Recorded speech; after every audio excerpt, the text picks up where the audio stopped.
So eto na nga ngayon, sa hearing kanina ng Senado sa kaso ni LV Vergara, yung kasambahay na allegedly ay minaltrato ng kanyang mga amo. Inuutos ng Senado na i-detain si Mrs. Franz Ruiz, yung amo ni LV Vergara. Iniutos na i-detain si Mrs. Ruiz dahil sa contempt. Ibig sabihin, dahil sa pagsisinungaling niya sa isinasagawang Senate hearing. Ayon kay Senator Francis Tolentino, napagdesisyonan nilang i-detain si Mrs. Ruiz dahil mas nangibabaw ang mga testimonya ni LV at nung tatlong testigong nandoon na sina alias Dodong, si alias JM at si alias Patrick. Kumbaga, yung testimonya ng tatlong testigo ay mas mabigat at mas kapanipaniwala kaysa sa mga kwento ni Mrs. Ruiz. Maliban pa sa mga tunay na ebidensya na makikita sa physical na katawan ni LV.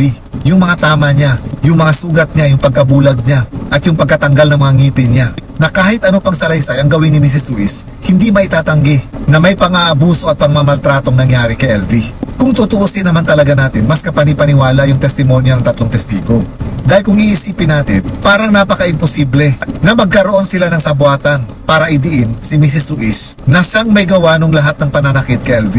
At wala ring mga patunay na may communication sila sa isa't isa, maging dun sa biktima mismo na si LV. Pero bakit pare-pareho yung mga salaysay nila? Na kung saan itinuturo nila na ang may gawa ng lahat ng pananakit kay LV ay madalas gawain ni Mrs. Ruiz. So dito pala makikita natin kung sino na nagsasabi ng totoo. Sa bilang pa lang ng mga testigo na pare-pareho ang sinasabi kung sino ang totoong nanakit kay LV, mahirap na itong baligtarin. Napaka-imposibleng isipin na yung tatlong testigo at si LV ay nag-usap-usap at nakipagsabuatan para makabuo ng mga kwento na magsasabi at magdidiin kay Mrs. Ruiz. Kaya kahit saang anggulo natin tingnan, mas kapanipaniwala yung mga sinasabi ng mga testigo at ni LV. Maliban pa sa ginagawang pananakot dito sa mga testigo na nagpapatibay palalo na kung walang katotohanan yung mga testimonya nitong mga testigo, ay bakit sila pinag-aaksaya ng panahon na takutin para huwag idiin ang pamilyang Ruiz. So very obvious na yung mga salaysay ni Mrs. Ruiz ay pawang kasinungalingan. At ito sa tingin ko ang mga dahilan kung bakit napagdesisyonan ng Senado na i-detain itong si Mrs. Ruiz para wala na itong ikyas. Kumbaga, habang ipinagpapatuloy yung hearing, kasi magkakaroon pa ng mga panibagong hearing dito tungkol dito, ay hindi makapagbigay ng anumang rason itong si Mrs. Ruiz para hindi sumipot. Lalong-lalo na, doon lang di siya sa loob ng Senado ikukulong. So anytime nakakailanganin yung presensya niya sa mga darating na Senate hearing, madali na siyang ipatawag. Kaya wise move din itong ginawa na pansamantalang i-detain si Mrs. Ruiz sa loob ng Senado. Ito namang detention niya na ito ay hindi naman nangangahulugan pa sa ngayon na guilty na siya. Pero malaki ang chance na itong pagka-detain niya ay nagpapakita na puro kasinungalingan yung mga testimonya niya. Pero itong detention niya, hindi naman ito forever. Wala namang nakasaad kung ilang araw siya madedetain doon. Depende yata ito sa mga susunod na magiging desisyon ng Senado. Or if not, hanggat tumatakbo yung hearing sa Senado, mananatili siyang nakadetain. And once na mag-conclude na or matatapos na yung Senate hearing, that's the time na pwede na siyang makalaya sa detention center niya sa loob ng Senado. Maraming instances sa mga salaysay ni Mrs. Ruiz na makikita nating nagsisinungaling siya. Or kung hindi man siya nagsisinungaling, ay ang galing niyang gumawa ng kwento. Dahil kung mapansin natin, tuloy-tuloy siyang magsalita. Isang halimbawa ito ng tinatawag na pathological liar. Ito yung tao na mapapaniwala kang totoo yung mga sinasabi niya. Ganito ang nakikita ko kay Mrs. Ruiz. At nakita ko rin sa kanya kung paano niya pinaninindigan yung kwento niya.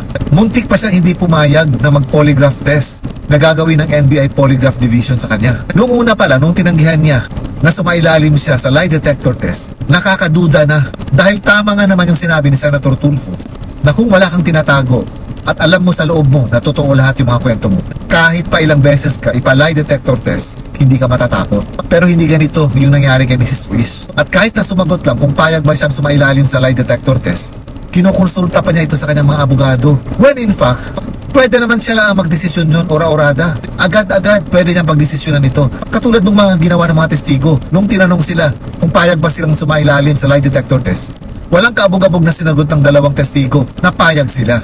Ganon sila ka-confident na totoo yung mga sinasabi nila, which is the opposite kay Mrs. Ruiz. Kaya talagang pagdududahan mo na marami nga talagang itinatagong kwento itong si Mrs. Ruiz. Napakarami ring inconsistencies. Yung mga sagot ni Mrs. Ruiz, doon pa lang sa taon, kung kailan pumasok sa kanya si LV, iba-iba na yung sinasabi niya. May 2019 siyang sinasabi na pinagdidiinan niya. Pero doon naman sa video na kung saan in-interview siya ng TV Patrol, 2020 naman yung sinabi niya doon. Pangalawa, paulit-ulit din ang sinasabi na pinapaalis niya na si LV.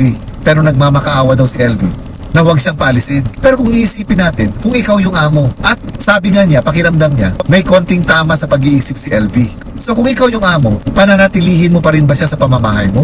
Siguro kung ako yung amo, ang gagawin ko, ipapacheck ko para ma-confirm ko yung duda ko kung talagang may tama nga ba sa pag-iisip itong si LV. O di kaya, gagawan ko ng paraan para makontak yung mga kamag-anak niya, para maisoli ko si LV ng maayos at hindi ito maging pariwara sa daan. Kung totoo nga na may tama sa pag-iisip itong si LV. Pero anong ginawa ni Mrs. Ruiz? Pinanatili niya sa pamamahay niya si LV na wala siyang ginawang hakbang para mapagamot itong si LV kung totoo man yung hinala niya. So ano ang nakikita ko dito? Ang nakikita ko dito, she took advantage dun sa kahinaan ni LV. Dahil iniisip nga niya na may tama sa pag-iisip itong si LV, ginamit niya ito to her advantage. Kasi siyempre, kapag ang isang tao ay may tama sa pag-iisip, kayang-kaya mo itong utuin, kayang-kaya mo itong maging sunod-sunuran. So para sa akin, ang totoong dahilan talaga kung bakit hindi niya pinakawalan si LV, kahit pa sinasabi niyang walang alam ito sa trabaho at may tama nga yung pag-iisip, ay dahil mapapakinabangan niya, magagamit niya itong si LV kahit pa hindi niya pasahuran at kahit pagulpihin niya. Yun talaga ang totoong dahilan. Hindi ako naniniwala na naaawa siya kay LV dahil nagmamakaawa ito na huwag siyang paalisin. May pakinabang sa kanya si LV. At yun ay yung serbisyo ni LV na walang bayad.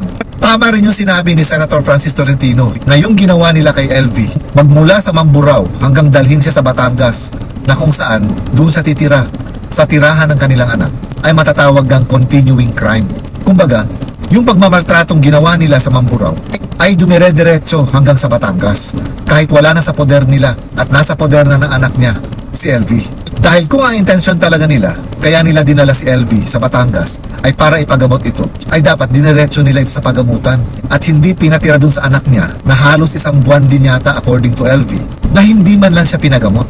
So yung pagmamaltrato sa kanya, nagtuloy-tuloy hanggang sa Batangas. And this time nga, ang alegasyon ni LV, yung anak na nila, ang gumagawa ng pagmamaltrato sa kanya nung nasa Batangas na siya. Doon pa lang sa hindi siya pinapasahod, kahit nilipat na siya ng Batangas, bawal na ito. Tapos doon naman sa sinasabi ni Mrs. Ruiz na si alias JM, ang nananakit kay LV, wala siyang ebidensya at hindi niya ito napapatunayan. Puro salita lang yung gawa niya. Samantalang si alias JM, talagang inamin niya na inutusan siya ni Mrs. Ruiz na saktan itong si LV.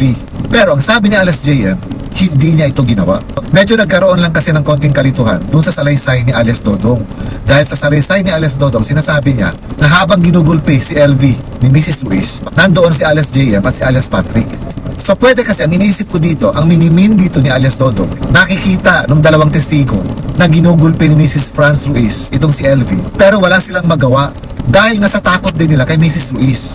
Pero ang lumalabas kasi doon sa salaysay, parang kasama itong dalawang testigo sa panggugulpi kay LV at wala silang pakialam. Pero kung intindihin natin mismo ang sinasabi sa salaysay, hindi kasama sa panggugulpi yung dalawang testigo.